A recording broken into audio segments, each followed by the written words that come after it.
my question is, you warned everybody about this in a TED Talk in 2015. You predicted this would happen. And so I'm sure you're very prepared because you knew this was going to happen. Do you feel like you prepared for this? I mean, even though this probably surprised you beyond what you expected. Well, the goal of the 2015 talk and the detailed article in the New England Journal of Medicine was so that the government would do the work to be ready for the next epidemic. And that would have meant that we would have had diagnostics very quickly, drugs very quickly, and even a vaccine, all of those things dramatically faster than what we're going through here.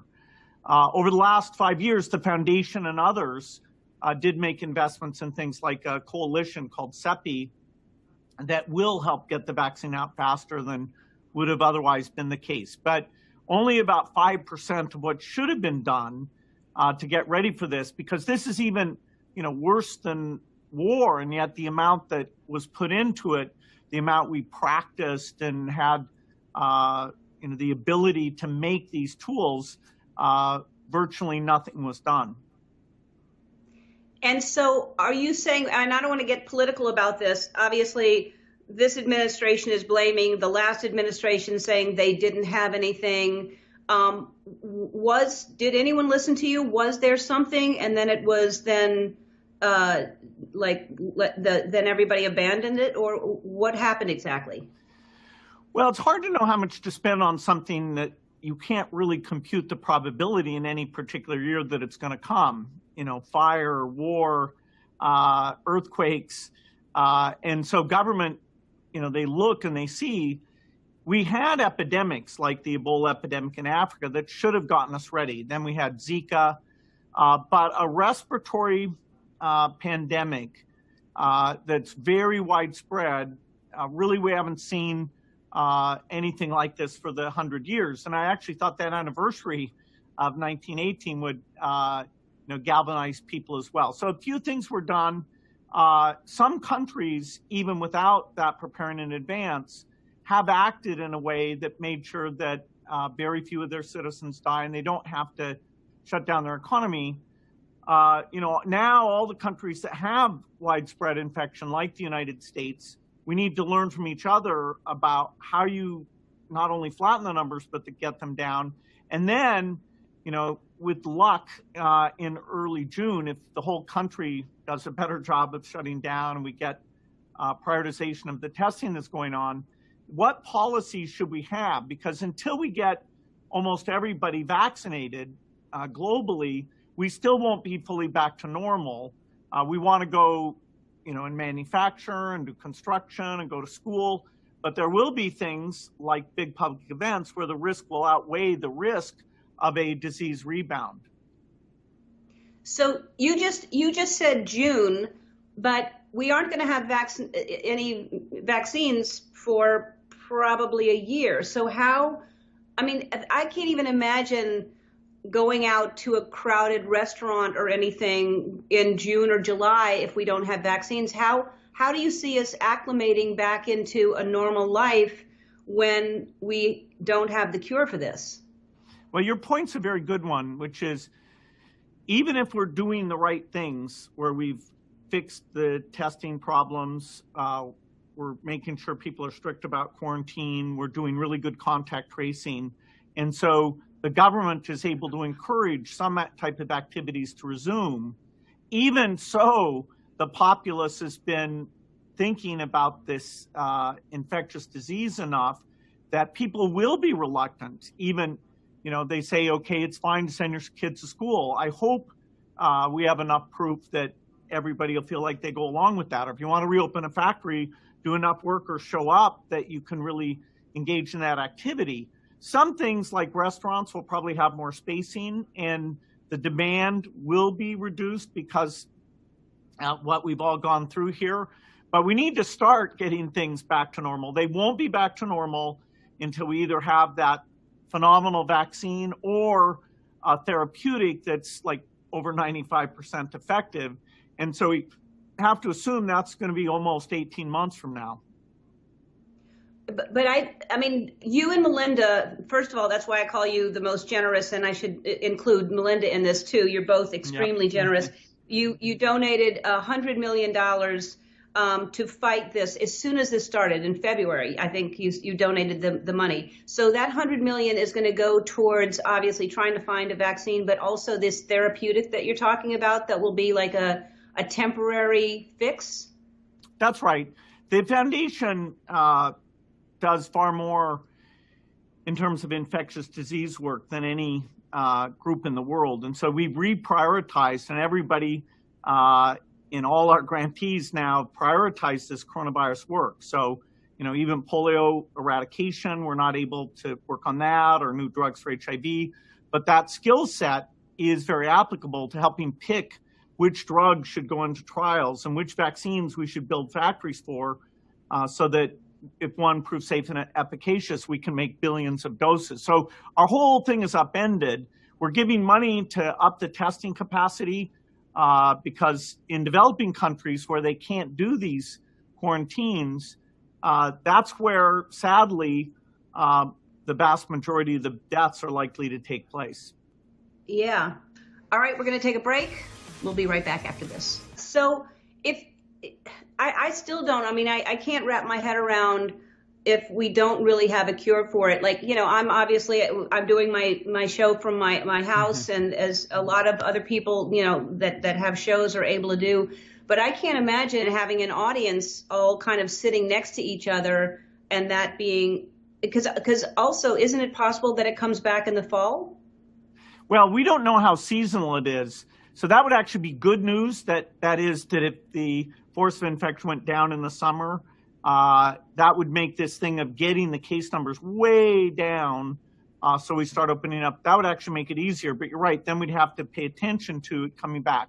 But there are ways of doing that China is showing, South Korea is showing, that the risk of infection is very, very low. So you might be back in your studio because the way the workers engage with each other and the amount they can be tested to make sure nobody's infectious will be very different than what we have today. You may or may not have the audience. I would guess that will take a lot longer than going back to the studio for the filming itself. Speaking of that, there's no cars on the road, very few planes. It's obviously affecting the economy in a bad way, but the planet is benefiting from this. And I know that's been important, the environmental issue for you. They just said the air in Los Angeles is cleaner than it's ever been in the history of, ever. That's amazing. Yeah, I wish that all our jobs could be done from home as well as your job and my job. But for people who are in restaurants or factories or construction or cleaning, they're looking at their livelihood going away. And so sadly, like many bad things, those who are in the toughest circumstances are going to bear most of the pain. And so we want to get into this semi-normal phase as soon as we can. And then the vaccine is the thing that will change things. And that's why, really figuring out how do we make sure it's safe, because that when you give it to 7 billion healthy people, that's super important. So the challenge we put to scientists at the foundation and many, many places who are working night and day on this is very high. And, although the best case is actually shorter than 18 months, we don't want to create a lot of expectations because we really aren't quite sure. So people like Fauci and myself are giving that as kind of the likely date. It could be better, it could be worse. So 18 months, and the economy is already, as you mentioned, it's heartbreaking what's happening to people out there that were already living paycheck to paycheck and now don't know when they're going to get paid again. And, it's a strain on unemployment. Everyone's, it's an issue for everyone. So how does the economy bounce back from something like this? Do you have faith that it will, or how long do you think it's going to take?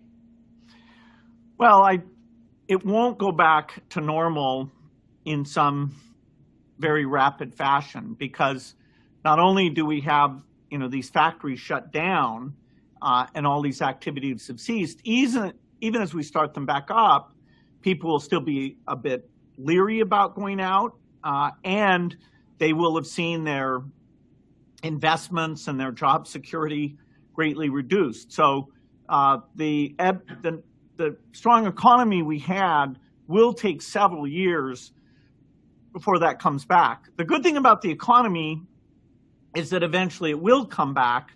The medical price that will be paid by countries all over the world, that's a lot of deaths that will simply never be able to reverse that at all.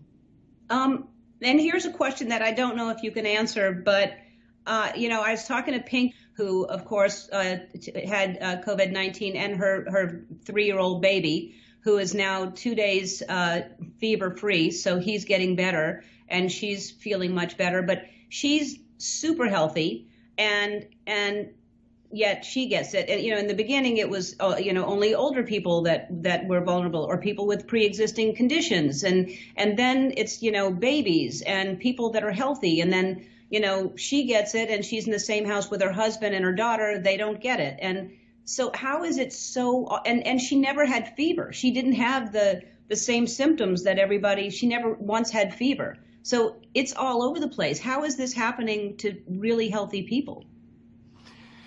Yeah, we have a surveillance network that we've started here in Seattle that will get expanded to other locations. We're helping other countries do the same thing to really understand what's going on with different age ranges and professions. In some communities, Blacks are getting the disease, severe disease, in higher percentages. That's not well understood. This is different than flu, where young people do get the flu quite a bit, although they don't die of it. Here, the level of infection in young people is quite a bit younger. The death rates are different than the infection rates. Those are even more tilted towards the elderly and comorbidities, except for some health workers who seem to get such a strong exposure that alone makes it potentially fatal for them. So this deep understanding of our young people, part of the infection chain, that'll help inform things like resuming school, because it'd be great if the kids who've essentially lost 3 months of the school year, if we can get them back, and help them catch up.